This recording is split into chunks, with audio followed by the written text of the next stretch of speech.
Hello and welcome to the Media Club. I'm your host, Matt Deegan, and we are live on location at the Edinburgh International TV Festival. But is it the Bitchiest festival yet? We'll ask some of our guests later on. Also on the show, why was a newspaper editor doing the prestigious McTaggart Lecture? We'll be finding out who's on the lineup for this year's Last One Laughing, and what's been happening with celebrity traitors. All that, plus we'll be investigating the commissions that have popped up at the festival and throwing in a few of our own to see if our guests can tell what's real and what's not real. That's all coming up in this edition of the Media Club. Come on in.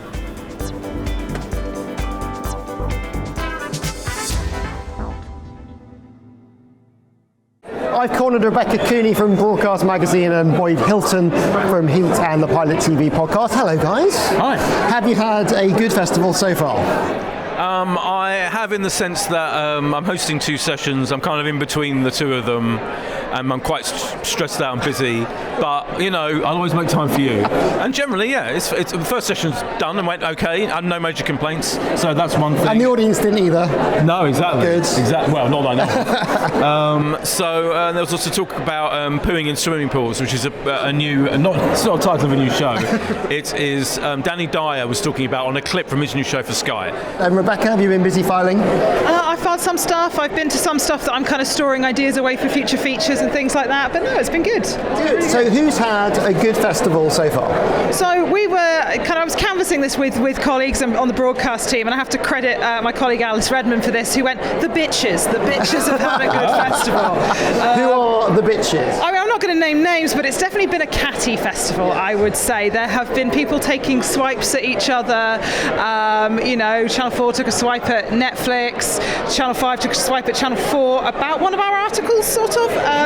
It's been fun. There's been some beef. Do you think that bitchiness is because people are sort of self-assured, or we are some cats in the bag having a fight? I'm not sure. There does feel like it, and it feels like it's a deliberate strategy, right? It does feel like people have been told, go out, be punchy. And I don't know if it's a sense of, listen, the industry's in a strange moment, go out and look like you've got opinions, go out and look like you've got something to say, go and look like we're coming out swinging. And I think that's what's going on. I think it's a very deliberate thing. But it's great for us. There's plenty of copy, stuff for us to write about. Boyd, who do you think's had a good festival? Well, I was going to say on the back of that, Louisa Compton, who I've known for years, when she used to work on with Richard Bacon. Remember him? Yes. Yeah. Whatever happened to Richard Bacon? No, he's doing brilliantly with all his formats and everything. Anyway, she is like head of news at Channel 4, is that right? News current affairs. Thank you. Thank you. She's caused a stir, part of your whole thing. I want to be clear that I am calling no individuals particular names. No, please God, no, absolutely not. It's a collective vibe. Right. Rather. And anyway, male, female, male bitches.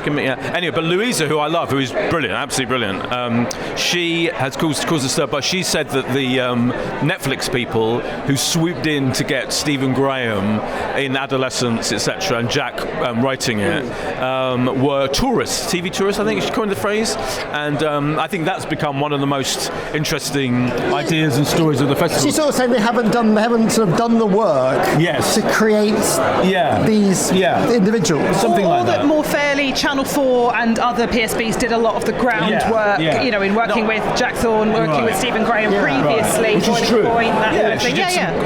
She did some really good Channel 4 shows, and Jack Thorne has, and fair enough, but I don't necessarily agree with her, by the way. I just think it's good to cause a stir, especially for like journalists and people like us. I'm vaguely a journalist, and I bumped into her on the way to the McTaggart drinks, and she seemed slightly taken aback by the extent of the stir she had caused. So I didn't think she didn't go out there deliberately to do this at all. It's definitely what she honestly thinks. I happen to think that, in the end, when it comes to talent, would you say that, I don't know, the person who cast Tom Cruise in his first film endlessly has to take credit for what Mission Impossible, do you know what I mean? So I don't really particularly agree with that, but I thought it was a really interesting idea, and it has definitely caused a stir. I thought it was interesting that with the streamers versus kind of traditional broadcasters, the streamers have had a fairly soft ride over the last few years. Doing lots of really amazing things. Everyone's really excited. Maybe they can commission my stuff. Is there a bit of a pushback? They're not really doing spotlight sessions this year. Is it sort of a fight back against the streamers, Rebecca? I think there's a little bit of, well, if you're not here, we're going to talk about you, and PSB's feeling like this is our turf. And I think there is something about, we've had Adolescence, we've had Toxic Town, we've definitely had other shows this year from streamers which feel like they could have been on, if budgets were less of an issue, that they could have been on the PSBs. And I suppose the PSBs are probably feeling a little bit nervous about that. The PSBs are an interesting moment where either they've got advertising issues or they've got license fee coming up. And you sort of think, I sort of want the PSBs to come out swinging a little bit to really sort of, make a case for what it is that's great about them and how they're valuable to the ecosystem. So, I think there is definitely a sense of if the streamers aren't going to show up in the same way, people are going to talk about them. There's also talk about creators as well. Obviously, people doing well on YouTube, people doing well on TikTok. Where does TV fit into all of that? Yeah. And I've been in the YouTube session, I've been in the TikTok session. I don't see there's like an answer for the broadcasters. It's like, join in, come and join in. Yeah. I'm not sure what they have that's super special. Am I being mean about the YouTube? Yeah, about the kind of traditional content providers jumping into that space. Creators seem to be holding their own fine and going, I'm not sure I need to play with you that much. My feeling is that the old school people who run the traditional outlets, traditional broadcasters, vaguely waving around their hands going, we need to do something with this YouTube thing and these TikTokers, and they don't really know what, apart from getting them involved in Strictly Come Dancing and stuff. But why should they really? I mean, effectively, in America recently, suddenly majority of young people in America are watching YouTube over broadcast and certainly network TV. But I feel like people should be fairly relaxed about that, because they're watching YouTube on their TVs, which they just flick over and watch something else that might not be on YouTube, so that's fine. And I think they're slightly different propositions as well. People are always going to find talent from YouTubers, I think, So I wouldn't be surprised, for example, because obviously Sky's doing Saturday Night Live. I bet they're scouring YouTube for some comedy talent to be part of that huge cast that they'll need. So I think I'm fairly relaxed about it. The broadcasters are talking a lot about YouTube. Channel 4.0 being held up as a big success and does really well on views. They're putting a lot of linear television on YouTube, which has sort of mixed results. Do you think you've talked to them, do you think they've got a better idea of what they're doing there? There's certainly been a call for PSBs to start putting more content on YouTube, making more content on YouTube from Ofcom, saying, look, you guys have got to get into this. Channel 4, as you say, have been leading the way on it. They do quite good numbers on their original stuff. Whether or not they're going to expand that, I suspect they will be. Yeah, stuff like you've got ITV that are putting whole episodes up. They're not necessarily getting huge numbers there. I mean, one thing they were saying to us, Craig Morris came and spoke at the Broadcast Summit about it, so he's the head of ITVX, and was sort of saying we can put whole episodes up and it doesn't cannibalise, it adds viewers, but I'm not sure how many viewers it's adding. And similarly with Channel 4, it's not clear how much money they're actually making from this new content. So there is a sense of YouTube is where the viewers are, we need to go where the viewers are, we need to be ready for TV to evolve, but no one's quite worked out, okay, how do we pay for it, and it's, it's the same issue that traditional publishing has had, right? There's so many, how do we make it work? We know we need to go there, but what do we do when we get there? Rebecca, any other chatter you've been hearing? I mean, there's a lot of gossip about who's going to get various jobs that are going in the industry. It's really hard to tell though when you're talking to people whether or not these are names that people are sort of throwing into the mix because they're like, well, I'd like to be in the mix, or I'd like my boss to think I could be in the mix and maybe think that, okay, I might be more valuable, and so that's always kind of fun. How much of that is anything is going to turn into anything firm? Who knows? There's still very up in the air with quite a few of the big top jobs in the industry, so we'll see. Okay, stick around. We're going to try and catch up with Jake Kanter in a bit and talk McTaggart. I'm with Liam Wilton, CEO of Shine and Zeppatron in the Boyzone Zone. This is in Sky's little section of the Edinburgh TV Festival. We've just come off a session about Last One Laughing. Great show. Huge success for Series 1. Did everyone expect it to do so well? No, I really didn't. I genuinely didn't know that many people could watch Amazon Prime. It was in a really encouraging way. when I saw, I think it's the first episode's up to 8 million. And when I saw... Which would be good for broadcast. Amazing for broadcast, I know. let alone a streamer. I was like, oh no. I mean, yeah, so it was encouraging that actually it did so well. Found a really broad audience, as Kat Lynch said in the session. All 4 Qs. I always really... That sort of means a young male, young female, old male, just female. everyone. I don't know what their 4 Qs are, but essentially it hit a very broad audience. And but I think the day went out, I was in Waterloo Station with a friend, and we went through the Travelator bit. Do you know the bit that's between the sort of Jubilee light, and the whole tunnel had all of the faces of the people there, and that was the moment I really thought, oh holy shit, this better do well, because they spent a lot of money on marketing. They are all in on this. And then luckily over the next couple of days I started getting texts from people saying how much they loved it, and so it was a huge success. In the session they sort of suggested everyone they chose sort of said yes, and there wasn't really anybody else. Did many people turn it down? It was, the way it worked was, as I recall, because it's quite a long process getting it through the tender process, and then there was a process with budgeting, and then they basically said, if you get, I think, 3 to 5 of these people, we are good to go. Right. And that happened remarkably quickly, like within a week or so. So there was a kind of like, as soon as we had that, like the 3, I think it was 3 we needed to get out of about 8 names. Yep. But I think what happened was all the people we went to first all did say yes. So within about a week and a half, suddenly we had enough, and we went back to Amazon and said, look, we've got those people, and they're like, right, and then that's when they finally pressed go on the whole thing. And they didn't know who else was on it. I mean, I'm sure they weren't meant to know. Yeah, I'm sure some the comedians will talk. Yes, yeah. So there were we didn't tell them, certainly in the kind of the offer phase. Yeah. But then you'd get the odd text from someone going, you'd realise they all talk, and they were like, oh, I'll do it if you're doing it, and all this sort of stuff. I think that from recollection, Richard wanted to do it if Bob did it, and vice versa. Okay. So they were This is like a kind of Pepsi-Coke situation for Live Aid. When we would have had either, but I think both of them were like, oh, if they'll do it, I'll do it, because they're just, I don't know if they're necessarily huge mates in real life, but they are fans of each other, and they were like, and I think they want that security of knowing there's someone there that they kind of gel with. So did that make the success of it, did that make season 2 easy to book or harder to book? I think it's, the phrase, I mean, I've heard other people say this, you can already imagine the disappointing series 2 follow-up. That's what was, I mean, to be clear, I'm not massively involved in the show. Yeah. The guys at Zeppotron, Peter, Ruth, Chris, Richard, Deborah, they like, and obviously Initial with Katie and her team, they like, it's very much their baby. But I just to see it, their success has been wonderful. But that I did have this sort of like, oh no, it's going to be really hard to top this, and almost you can already hear the people on Twitter going, this isn't as good as series 1.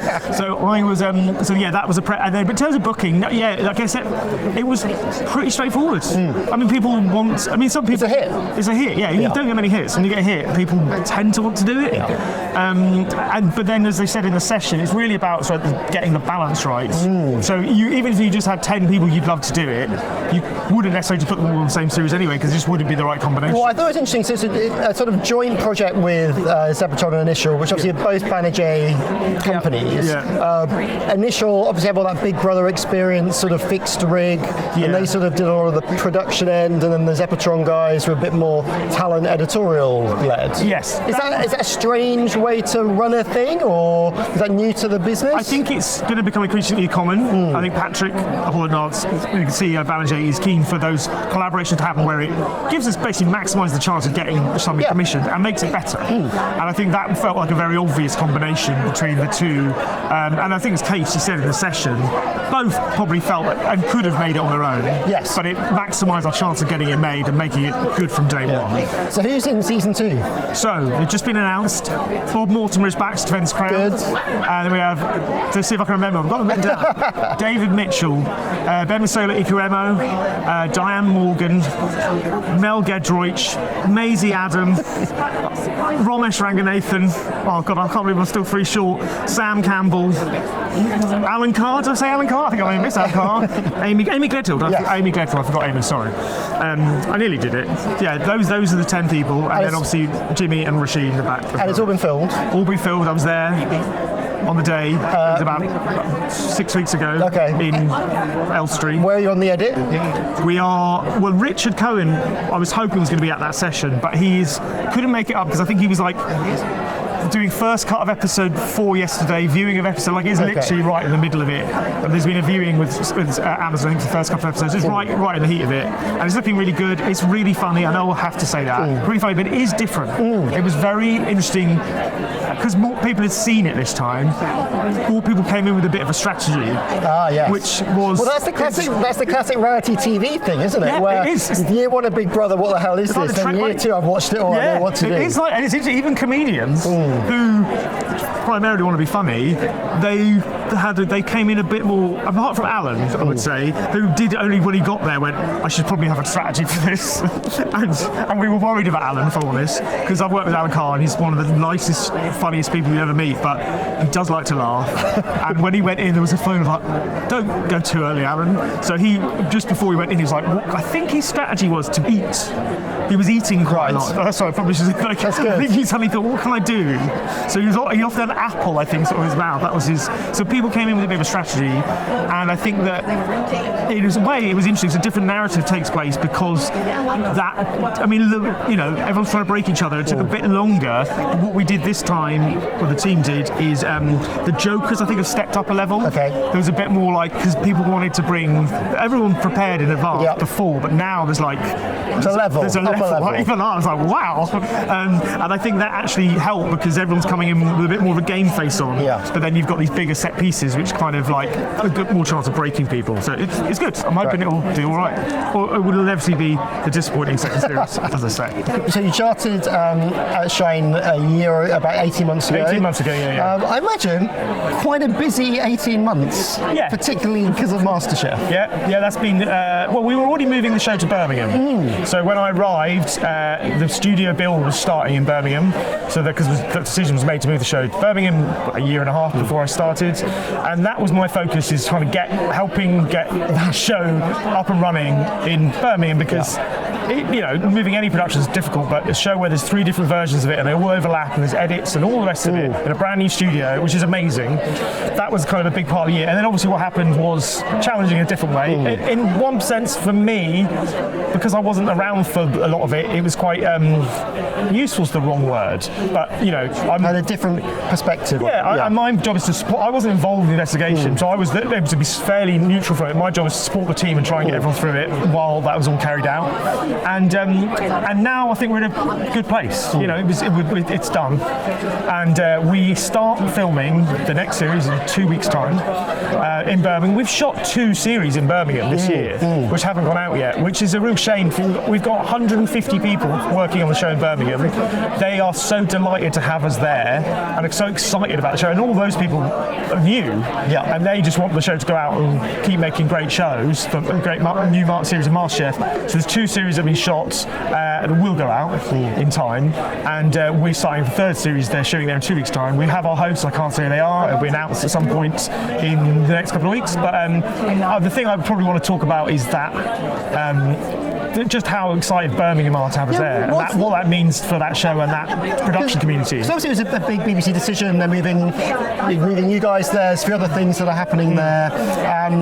Giving it a home in a place that really wants it. Does that make a real difference to the production? Do you find somebody's worked in production all their life?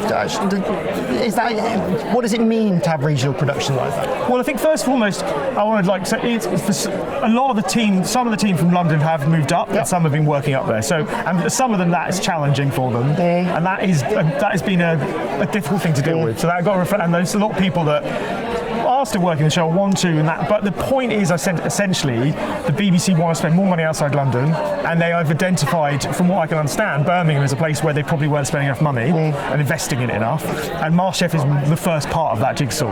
And I think that when you turn up, and one of the things I'm very it's been kind of very comforting about the whole process is that just how pleased Birmingham are. So we've got Create Central, Birmingham City Council, various other bodies are all keen. They've all been working with. We've we've run a university course at the University of Solihull with our casting producer, training up people to be casting producers on reality and faction entertainment shows, because we're trying to skill up the area, and Shine and Masterchef are a big part of that. So that's been really lovely to see that, and kind of really, not just lovely, but like actually really good for Birmingham, I think, in the long term. So that's been good. And there's a vibe on the show where, because there are a lot of people new on it, they're just cracking on and making Masterchef. I mean, faction entertainment, I think non-scripted having a bit of a troublesome time, particularly with the freelance community as well.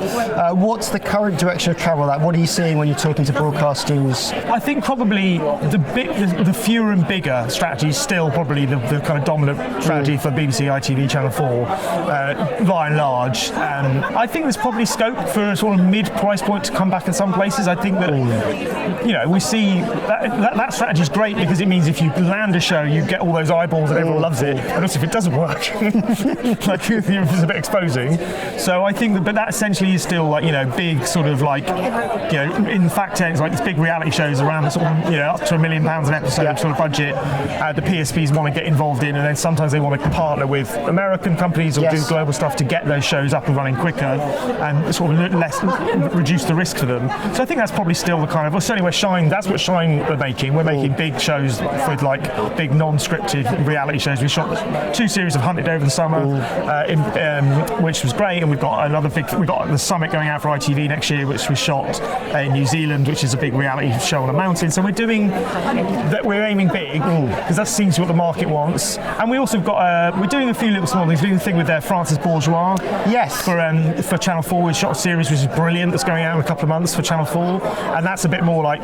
What's he doing in it? He's trying to become an astronaut. Yes. He's trying to become an astronaut. He's the guy from the trains. For the train. Yes. He's like, genuinely like, I was... Is it a character? I'm confused. No. That is him. No, like Okay. he's... we've all... And I was also, when someone comes from TikTok, because I'm an old telly person, a little part is like, is this just a bit of...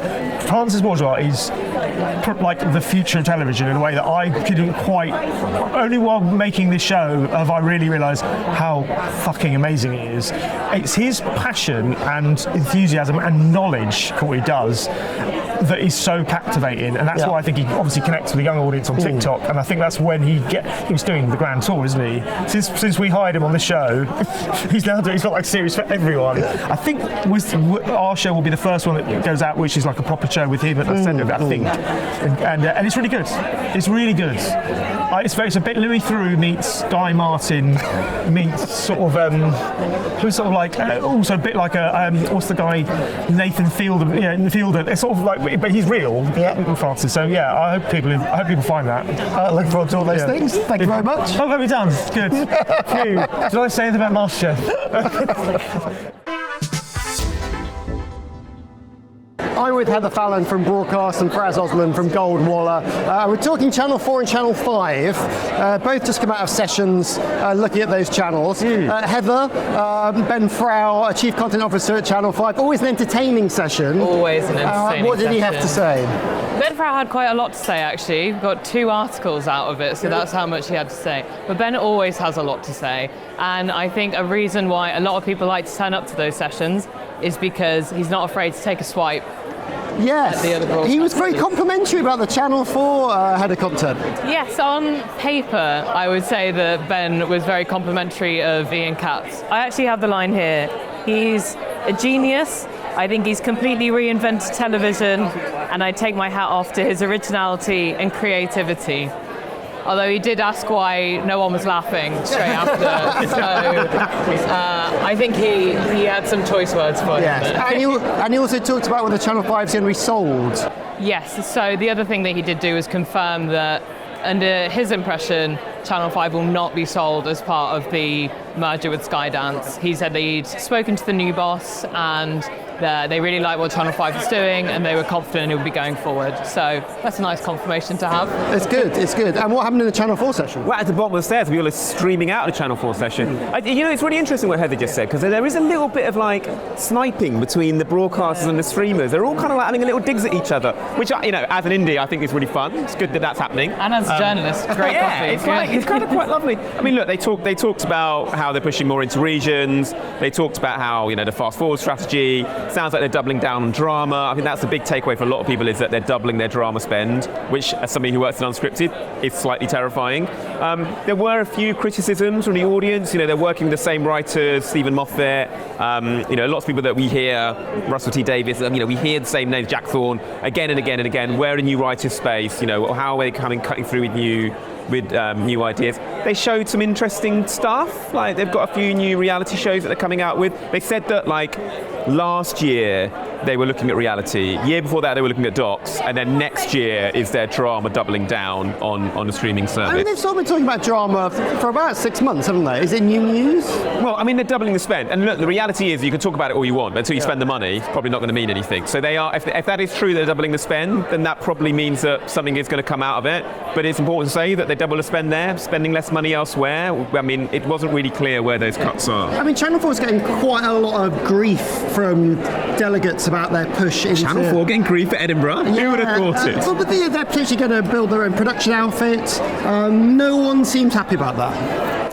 Well, look, I think that the reason that people aren't happy about those sorts of things is that there's so much ambiguity about it. I don't even think they really know what it is. Heather, do they know what their plans are? Or are they having to kind of busk it somewhat? Well, you know what? It's funny. One of the things that we come to Edinburgh for is to try and get an idea of who's going to be the head of Channel 4 in-house production, for instance. It feels like no one wants to put their name on that role. In the same way that you get people wanting to float their name for other big jobs, I feel like it's almost a bit of a poison chalice, because it feels like to put your name on being in-house means that you're going to be eating from someone else's plate. You're going to be taking their potential commissions in the future. So it does feel like something that people are a bit more nervous about, I would say.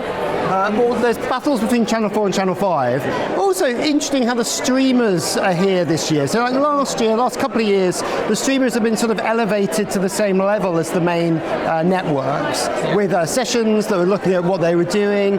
This year, not so much. Yeah, they're kind of here but not here. Yeah, kind of closed door sessions, some that press can't go to, and the streamers get... Do I count as press, by the way? I don't count as press. By doing this podcast, I don't count as press. If you're both on the same press... Right, okay, that's fine. So you could go to Netflix session. I could have gone to a Netflix special, yeah, which you could not have. You were very quick on the draw, because there were only 150 places and a lot more than 150 attendees at Edinburgh Festival. Like I said, they're here but they're not here. There was actually, a snipe from Ian Katz about the fact they're not doing a spotlight session, but they were in a development session that I was in. As I said, they are talking to delegates, they're talking to people here. I haven't seen Apple do anything. I don't think, Amazon maybe on a couple of panels, I haven't seen them do anything in their entirety. So should they get away with hiding?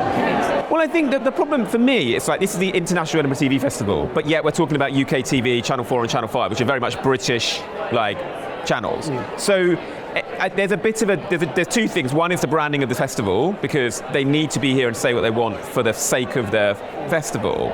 And they're spending a lot of money, and they've there's chats about how they've inflated the price of television, and means that some people have been muscled out of TV, etc. So they are, they should be held up to some level of scrutiny, but the reality is they don't have to be. Are they hiding, or are they just playing their own game? Or? I can sympathise with. I think there is some frustration from the UK broadcasters, and it's every year I do a spotlight session and I have my feet held to the fire, but the streamers don't necessarily have that same obligation. And I can totally understand why that is frustrating, and it is interesting speaking to a lot of people walking around.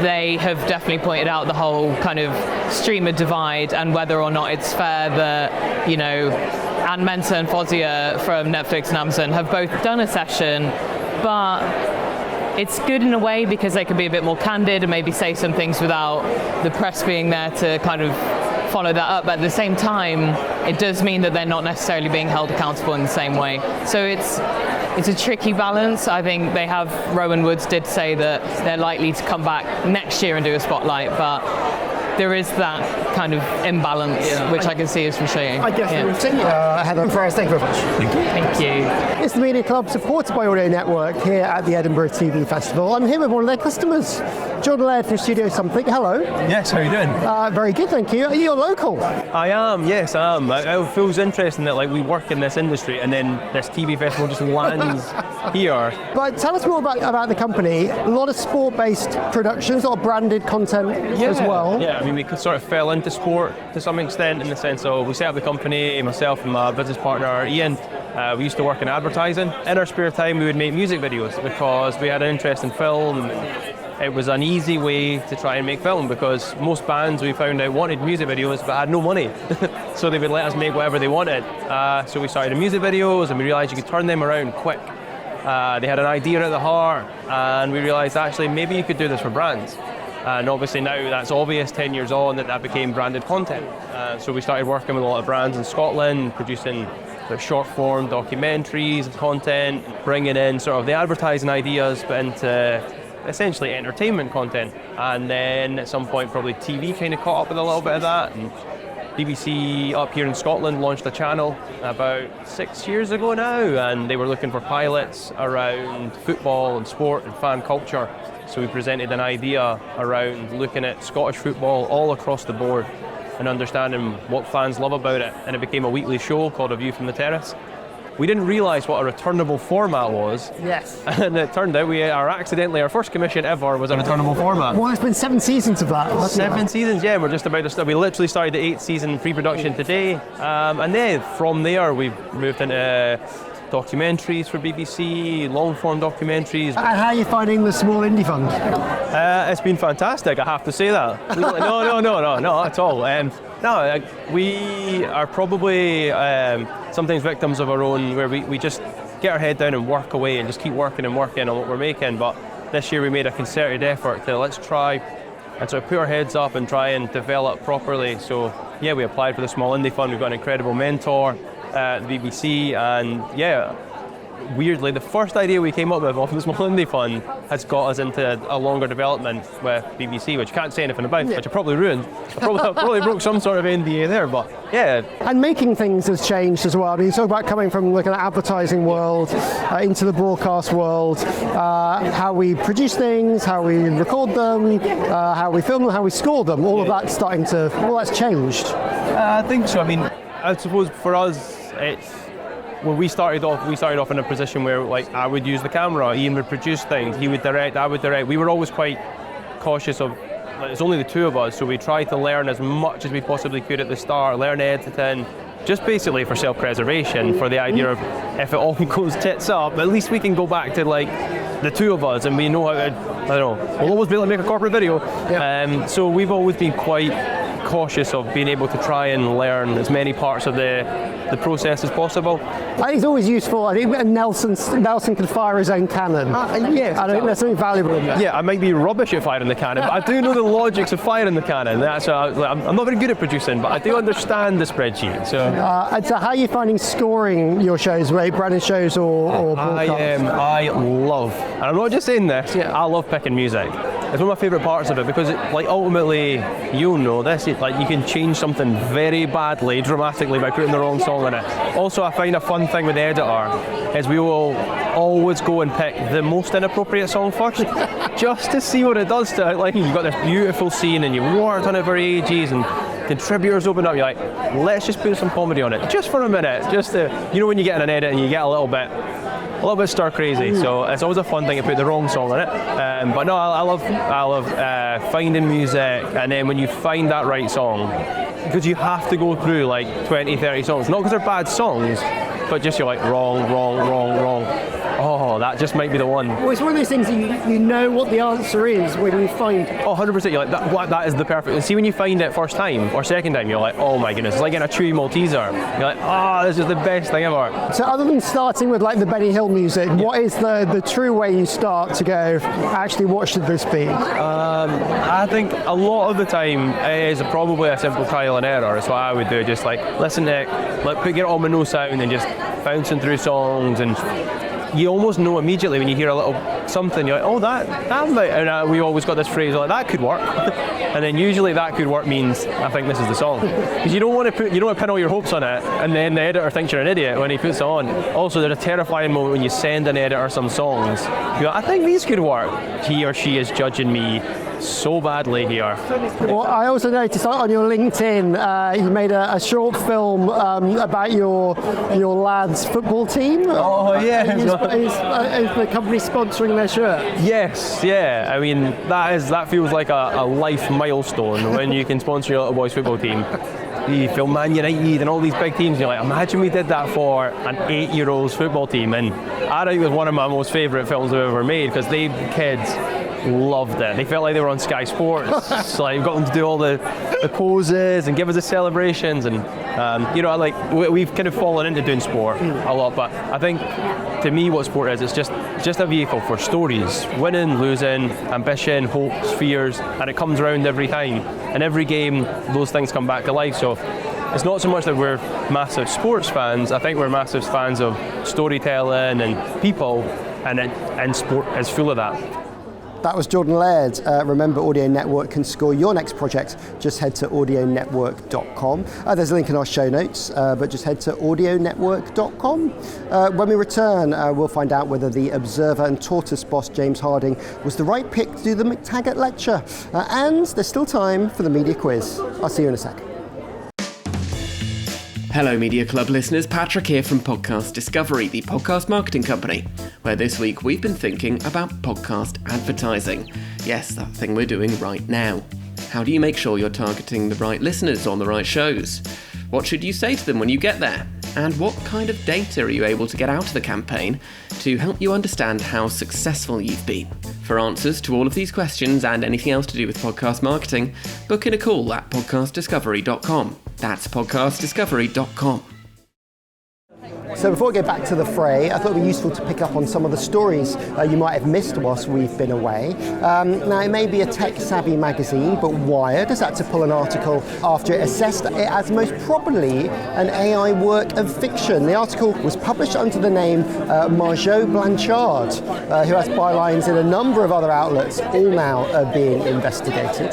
Podcast giant Wondery has cut almost its entire workforce, 110 layoffs in total, with those left either moving into Audible or into Amazon's creator department. Execs for hit show British Scandal remain in post, suggesting a future for that brand. But the mood amongst narrative production houses, many of whom have had commissions out of Wondery, isn't great. And any journalist looking for a staff job at Reach should consider moving to Australia. The news outlet behind the Mirror, The Express and others have decided to refocus their overnight team by hiring down under, according to the Press Gazette. All those stories and more available on our Substack. Sign up for free at themediaclub.com. That's themediaclub.com. Okay, time to talk about the McTaggart Lecture this year from Observer/Tortoise boss James Harding. We'll catch up with Jake Kanter in a sec, but first, let's see a clip. It's kind of extraordinary. If Parliament chooses not to renew the Royal Charter in 2027, the BBC will just cease to exist.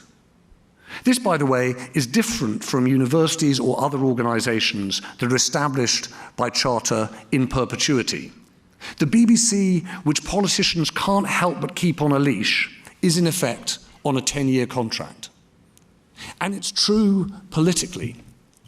Donald Trump has, as you'll have seen, cut $1.1 billion from the funding of public broadcasters in the US, killing off the Corporation for Public Broadcasting, forcing the closure of many local stations, and hacking away at NPR and PBS. Donald Trump has driven a partisan divide in trust. 54% of Democrats trust the media. It's just 12% of Republicans. A similar partisan gap is opening up here. So what you get in James is, he's a deep thinker. This is James Harding, runs Tortoise and the Observer now. Former BBC News chief, former editor of The Times, so he's sort of plugged into the Murdoch empire a little bit. And he's a deep thinker, obviously cares very deeply about news.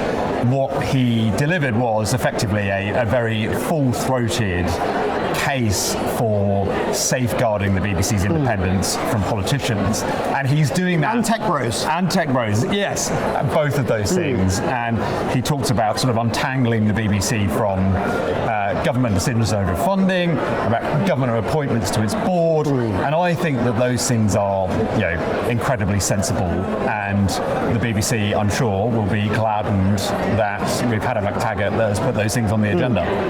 Why do you think he did it? Why do you think he went all in on the BBC? So I mean, he was quite clear that we've got reform surging in the polls. The reform platform is to turn off the BBC. Yeah, it's to abolish the licence fee, and probably go further than that. And he put it in the context of what's going on in America, where Donald Trump has, clearly attacked public service, media, and he is James Harding set it in that context that if we don't put in place these safeguards and we have a reform government, the BBC's future could be in jeopardy, very serious jeopardy, and that is not good for the country, it's not good for democracy.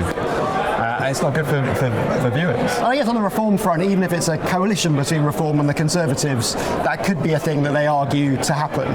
So it's not in the realms of impossibility.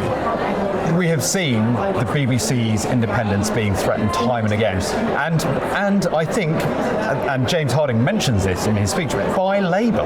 Yes. I think we need to be really clear about that. Lisa Nandy, the current Culture Secretary, has clearly overstepped boundaries. She has consistently shown on certain crises that she is calling for the head of the Director General, albeit using, a language that is perhaps not as direct as the words that I've just used, and she has bypassed the board to raise concerns about BBC editorial matters directly with the Director General. And from what I understand, the BBC does not like that and does not think it's appropriate. So you've got politicians of all stripes and colours perhaps overstepping the mark in terms of the BBC's independence. And the other thing he talked about was kind of BBC GPT, so an idea of taking the BBC's archive and turning that into kind of a large language model, and maybe there's funding opportunities with that trusted news source to sell to the tech companies. Yes. Do you think that's doable? Felt a bit half-baked to me. We must get AI on the agenda. Have you got any big thinking ideas? I don't know. I'm not so sure about that. I'm sure the BBC is giving a lot of thought to what it does with its archive. I've heard chatter of big tech companies making approaches to the BBC to access its deep well of content. I'm sure we'll hear more about it going forward. I'm not sure it will be what James is suggesting. I mean, James got an interesting voice where he sort of sits on the sort of left-right spectrum. Telly is obviously usually pointed to that it's all a bunch of lefties. Are we getting a broad selection of ideas and thought here? Yeah, I think let's be in no doubt this is quite a liberal festival. I would like to have seen a few more conservative voices for the reasons that we've discussed, with Trump in power in America and reform surging here in the polls. I do think it's really important that the industry is thinking about those voices, and not just of the politicians, but of the viewers that support those voices. If you look at UK television networks, one of the few that is growing is GB News. Yes.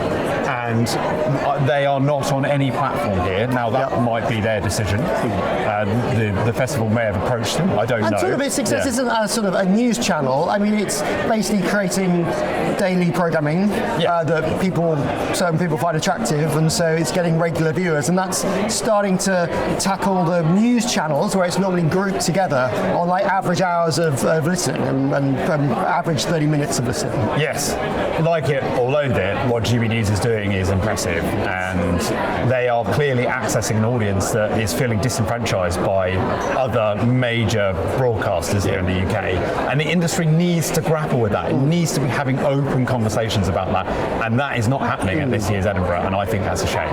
Last thing, BBC. Let's go back to the BBC. I think you're at the BBC session with the new content boss. Yes, Kate Phillips' first Edinburgh. She was very confident. She gives a bit more of herself than Charlotte Moore. She's a bit more relaxed on these platforms. She's been in the job for a couple of months. Everyone I speak to has been really impressed by her sort of early decision making. She was asked about Masterchef and handled that pretty smoothly. She was in receipt of a complaint about Greg Wallace in 2017, and she talked about what she did and why she didn't fire him at the time, and I thought she handled that reasonably well. And then she just talked about the programming strategy. You know, actually the BBC's in reasonable health. You know, you look at things like The Traitors, you know, other big shows that they've got coming up. You've got The Night Manager coming up, potentially maybe around Christmas time. You know, there's some things on the agenda that she can, you know, state quite clearly the BBC's doing all right on. And any commissioning coming up? Anything interesting that they're working on next? Well, the big thing was the Celeb Traitors trailer, which they showed. Oh, interesting. I mean, it didn't give anything away about the show, but they announced that's coming in October. So that's something to look forward to in the sort of darker days of autumn. Do that be first before the regular civilian version? Yes, it's October, and then I think the next civilian series will be in the new year. Okay. So yeah, we're going to get a Traitors treat this autumn. Anybody you saw in the trailer that you thought they're going to win? Well, they kept saying that the comparison they made was to Vanessa Feltz when she did Big Brother. And when you're watching that, they're like, I can't believe we're able to capture Vanessa Feltz sprawling all over a table. They're like, it's like that all the time watching Celeb Traitors. Interesting. And 25 years of Big Brother as well. So interesting, we've got the next wave of reality telling. Yeah. Jake Kanter, thank you very much. Thank you. Okay, even on location, the media quiz still happens here on the Media Club. And today we're going to be asking you whether you paid enough attention to all the commissioning announcements in a quiz we're calling the weakest format. Right, so lots of new TV shows have been announced. You're just going to tell me whether they are true or false, whether they've really been commissioned or producer Matt has just made them up. Okay. You'll take it in turns to answer with 60 seconds on the clock. Let's play the weakest format. Rebecca, Channel 5 revised 80s anthology Play for Today. Oh, that's true. It is true. Boyd, Celebrity Crazy Golf. False. Rebecca, Danny Dyer saves a caravan park. True. Boyd, When Air Fryers Attack for Channel 5. False. Rebecca, Liz Hurley and Judge Rinder put members of the public against each other to win the contents of a will. True. It is true. Boyd, BBC announced second season of Destination X. Yes, true. False. Oh. Rebecca, How Deep Is Your Love? Dating in a Submarine. False. It is false. Boyd, a new BBC drama from Richard Gadd. True. That is true. Rebecca, Ben Fogle rescues a Sheffield clothing brand. False. No, it's true. Boyd, The 10-Year-Old Doctor, drama for CBBC. True. It's true. Adaptation of Off Menu for Sky Mix. False. It is false. Upstairs Downstairs drama set in 10 Downing Street. True. It's true. A reality show where Jonathan Ross handcuffs together odd couples. Oh, true. It is true, amazingly. It's awful experience for everybody. It's a great show. Awful experience for everybody involved. Boyd, footballer and seismologist chase earthquakes around the world for BBC Two. False. It is false. Rebecca, rival law firms do battle starring Dominic West and Sienna Miller. True. It is for Sky and HBO. Finally, Boyd, a drama where a nun falls in love with a priest for Channel 4. True. It is true. Yeah. The well-trod tale. That's our time. So, I think Boyd just scraped it. Oh, okay. So congratulations. Excellent. Thank you very much. Any of those that you're really looking forward to? I am really looking forward to the number 10, which is Stephen Moffat, we should say, is writing that. And I spoke to him last night, and he's telling me all about it, and it sounds fascinating. Cannot wait for that. I think it's a brilliant idea. And I consider it to be Stephen Moffat's West Wing. Ah, yes. We're all hoping for a West Wing reboot. Rebecca. I mean, similarly, I was at Channel 4 dinner and talking Stephen Moffat's ear off about, like, oh God, I love the West God, Wing. he must have been attacked constantly by journalists. It was pathetic, but it was, that I'm looking forward to. Honestly, after the Sky Spotlight session that you hosted, Danny Dyer saves a caravan park, I'd sort of heard about this. Yeah. The clip from they have a meeting with the local kind of the people who are using the caravan park to be like, what could we do better? And it just devolves into an argument about who's been misusing the swimming pool. Misusing is a very tasteful way of putting it. Yeah. It was a great clip, wasn't it? Yeah. Well done. Thank you. Thanks for joining us. Pleasure. How can people keep up with what you're up to at the moment?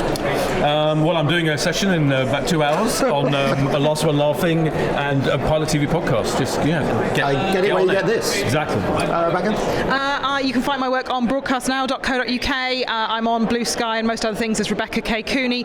Also, quick plug, if that's okay, for Best Places to Work, which is our annual kind of scheme, and there's a company that comes in and it does it all very thoroughly and sort of interviews the employers, the employees of different production companies, well, anybody in the industry. So if you think your company is a good place to work, please do get in touch, because we really do want to hear from you. I guess head to broadcastnow.co.uk.